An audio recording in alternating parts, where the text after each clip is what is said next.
আনিশা, তুমি যে একটু আগে ফেসবুকে স্ট্যাটাস আপডেট দিচ্ছিলে, তুমি কি জানো যে ফেসবুকে স্ট্যাটাস দেওয়ার বেশ কিছু নিয়ম আছে?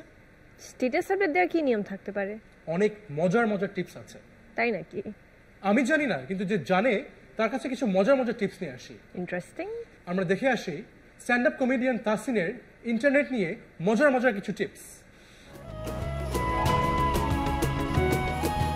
হ্যালো এভরিবডি, আমার আজকের এই টিপসগুলো শুধু আনিশার জন্য না, আনিশার যে রোগটা আছে সেটা আরও অনেকেরই আছে, এবং আজকের এই টিপসগুলো সেই সব রোগীদের জন্য। The sky is blue, the door is lock. The sky is blue, the door is lock. Please add me madam, I am block. এই ধরনের রিকোয়েস্ট আমরা প্রায়ই পেয়ে থাকি, স্পেশালি মেয়েরা।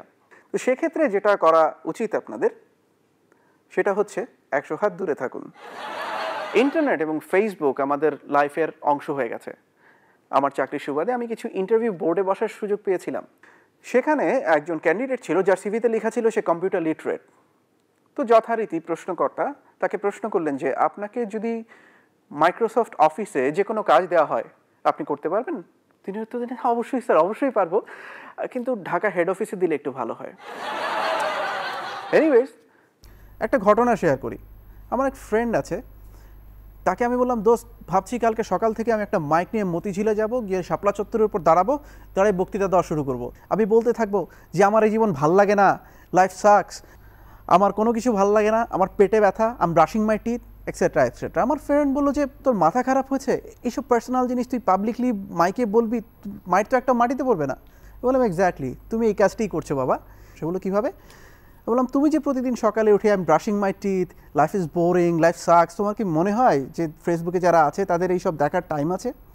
যাই হোক, সে বুঝলো এবং পরের সপ্তাহ থেকে সে আরও ভয়াবহ হয়ে উঠলো। সে রিলিজিয়াস পোস্ট দেওয়া শুরু করলো। আমি তাকে ডেকে বললাম যে দোস্ত শোনো, রিলিজিয়াস পোস্ট দেওয়ার আগে যে 18+ যে পেজগুলোতে লাইক ছিল সেগুলো আগে আনলাইক করো। যাই হোক, আমার ওই ফ্রেন্ডে আরেকদিন আমার কাছে আসলো, তার খুব মন খারাপ। আমি বললাম যে ঘটনাটা কি দোস্ত, তোমার এত মন খারাপ কেন? বলে, দোস্ত, আমার বনানীর গার্লফ্রেন্ডের ছবিতে আমি আমার ধানমন্ডির গার্লফ্রেন্ডকে ট্যাগ দিয়ে দিয়েছি। অ্যাজ এ রেজাল্ট সে আমার ফ্রেন্ডের সাথে ট্যাগড হয়ে গেছে। আমি বললাম, এ থেকে তুমি কী শিখলা? বললো যে এ থেকে আমি শিখলাম যে যার ছবি তাকেই ট্যাগ দেওয়া উচিত। ফেসবুকে স্ট্যাটাস, রাইট? স্ট্যাটাস তো আমরা সবাই দিই। তো একদিন আমার একটা ফ্রেন্ডের একটা স্ট্যাটাস দেখলাম, মাই মাদার পাসড অ্যাওয়ে। এখন এটা দেখার পর তো সবাই খুব কমেন্ট পড়তে শুরু হলো, ইন্না লিল্লাহি ওয়া ইন্না ইলাইহি রাজিউন। আমি ভাবলাম ফ্রেন্ডের বাসায় যাওয়া উচিত, বাসায় গিয়ে জিজ্ঞেস করা উচিত যে ওকে সান্ত্বনা দেওয়া উচিত। আমি গেলাম, দেখলাম সে বাইরে পায়চারি করছে। আমি বললাম, কী ব্যাপার দোস্ত, কী হয়েছে? দোস্ত কইস না, আমার গার্লফ্রেন্ডে নিয়ে আমি রিক্সায় যাচ্ছিলাম, my mother just passed away. স্ট্যাটাসের ব্যাপারে ছেলেদের স্ট্যাটাস এবং মেয়েদের স্ট্যাটাসের কমেন্ট কিন্তু ডিফারেন্ট পড়ে। আপনারা খেয়াল করেছেন কিনা জানি না।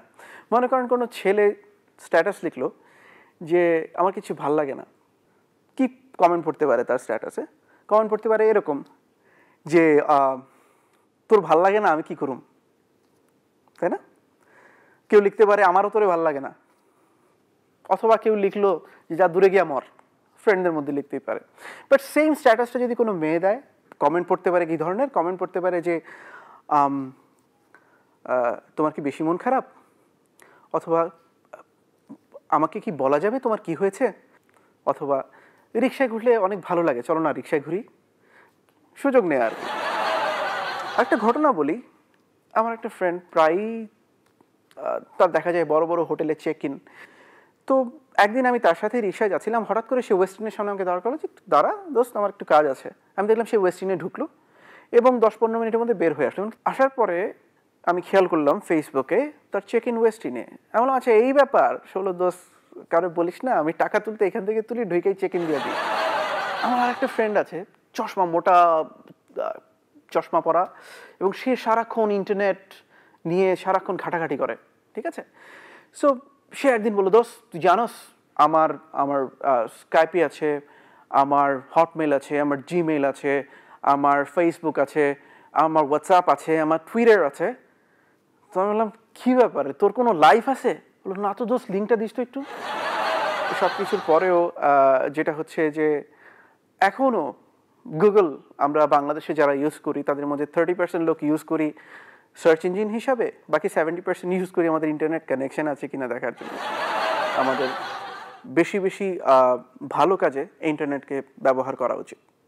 আজকের জন্য এই পর্যন্তই, signing off. Hello friend, this is Anisha. This is Zunaid. For latest updates of Projanmo Agami, follow us on Facebook. You can also subscribe to our YouTube channel for the full episodes.